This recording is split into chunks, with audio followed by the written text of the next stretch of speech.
రాజ్ గారు, what is next recipe? గుమ్మడి పూర్ణాలు. Start చేద్దాం రాజు గారు. ఓకే, మరి గుమ్మడి పూర్ణాలు తయారు చేసుకోవడానికి కావాల్సిన పదార్థాలు ఏంటో చూద్దాం. గుమ్మడి పూర్ణాలు తయారు చేసుకోవడానికి కావాల్సిన పదార్థాలు: పచ్చి గుమ్మడి తురుము 1 కప్పు, బెల్లం తురుము 1/2 కప్పు, యాలకుల పొడి 1 టీ స్పూన్, తరిగిన డ్రై ఫ్రూట్స్ కొద్దిగా, నెయ్యి 1 టేబుల్ స్పూన్, బియ్యం 1 కప్పు, మినపగుళ్ళు 1/2 కప్పు, ఉప్పు చిటికెడు, నూనె డీప్ ఫ్రై కి సరిపడా. కావాల్సిన పదార్థాలు చూసాం కదా, స్టార్ట్ చేద్దామా రాజు గారు? ఓకే అండి. సో ముందు నూనె వేడి పెట్టేసుకున్నాం. ఎస్. సో పూర్ణాలు కదా, డీప్ ఫ్రై చేసుకోవాలి. సో ఇక్కడ ఏంటంటే నేను పూతపిండి రెడీ చేసి పెట్టేశాను. ఓకే. సో బియ్యం, మినపగుళ్ళు నానబెట్టేసి ఉప్పు వేసేసి మిక్సీ పట్టేసి ఇలా రెడీ చేసి పెట్టేసుకోవాలి. సో ఇక్కడ మనం కొంచెం పచ్చి గుమ్మడే తీసుకుంటాం. ఓకే. గుమ్మడి తురుము కొంచెం నీళ్ళు పిండేసేయాలి. సో బెల్లం తురుము,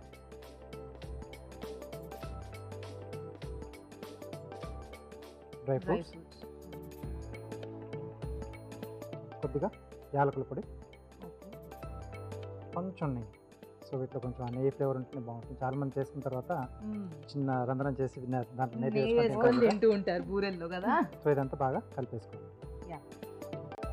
సో మరి రోసీ గారు, ఇప్పుడు దాకా అంటే మీరు చేసుంటారు కదా కొన్ని, అంటే ఈ సీతమ్మ వాకిట్లో సిరిమల్ల చెట్టు కొన్ని సీన్స్ చేసుంటారు కదా. సో ఎలా అనిపించింది మీకు? ఆ విధికి ఈ విధి సీక్వెల్ 2 కి రిలేషన్ ఉంది అన్నట్టు అనిపించిందా, లేకపోతే ఫ్రెష్ గా అనిపించిందా? చాలా ఫ్రెష్ గా అనిపించింది, ఎందుకంటే అందులో విధిలో వచ్చి ఫుల్ అరగంట ఉంటుంది క్యారెక్టర్. ఓకే. సో అదే ఫాలో చేసాము. ఇందులో ఏంటంటే మరి అలాగే వద్దు, మొనాలిటీ వస్తుందని కొంచెం చేంజ్ చేసాం. టోటల్ గా అందరికి చూసేటప్పుడు రోజు ఏంటి ఇలా ఉంది అని అనుకుంటారు, బట్ ముందు ముందు చేంజెస్ వస్తూ ఉంటుంది. కథలో ట్విస్ట్ వచ్చినప్పుడు మారుతూ ఉంటుంది అన్నమాట. సో ప్రస్తుతానికి అయితే మాత్రం చాలా సాఫ్ట్.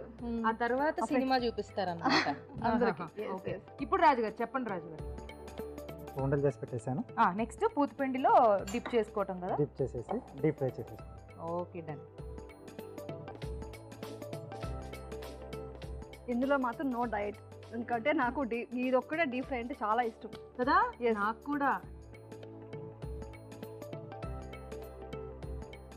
కొంచెం కలర్ వచ్చేసి వీటిని కొంచెం స్లో ఫైర్ లో చేస్తే బాగుంటుంది, ఈవెన్ గా కుక్ అయిపోతాయి. కొంచెం కలర్ రావాలి కదా. అవును.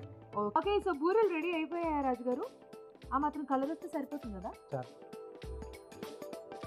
ఓకే, సో కొంచెం మనకి కలర్ వచ్చేస్తే తీసేసుకోవచ్చు కదా. ఎస్. వేడివేడిగా సో పూర్ణాలు వేడివేడిగా రెడీ అయిపోయండి. టేస్ట్ చూడబోయే ముందు వీటి తయారీ విధానం మరోసారి చూసేద్దాం. గుమ్మడి పూర్ణాలు తయారు చేసుకునే విధానం: ముందుగా బియ్యం, మినపగుళ్ళు నానబెట్టి ఉప్పు వేసి రుబ్బి పూతపిండి సిద్ధం చేసుకోవాలి. ఒక బౌల్లో పచ్చి గుమ్మడి తురుము, బెల్లం తురుము, తరిగిన డ్రై ఫ్రూట్స్, యాలకుల పొడి, నెయ్యి వేసి బాగా కలుపుకోవాలి. ఈ మిశ్రమాన్ని కొంచెం కొంచెం తీసుకుని చిన్న చిన్న ఉండలుగా చేసుకోవాలి. ఆపై వీటిని పూతపిండిలో ముంచి తీసి కాగే నూనెలో వేసి డీప్ ఫ్రై చేసుకోవాలి. అంతే, గుమ్మడి పూర్ణాలు రెడీ.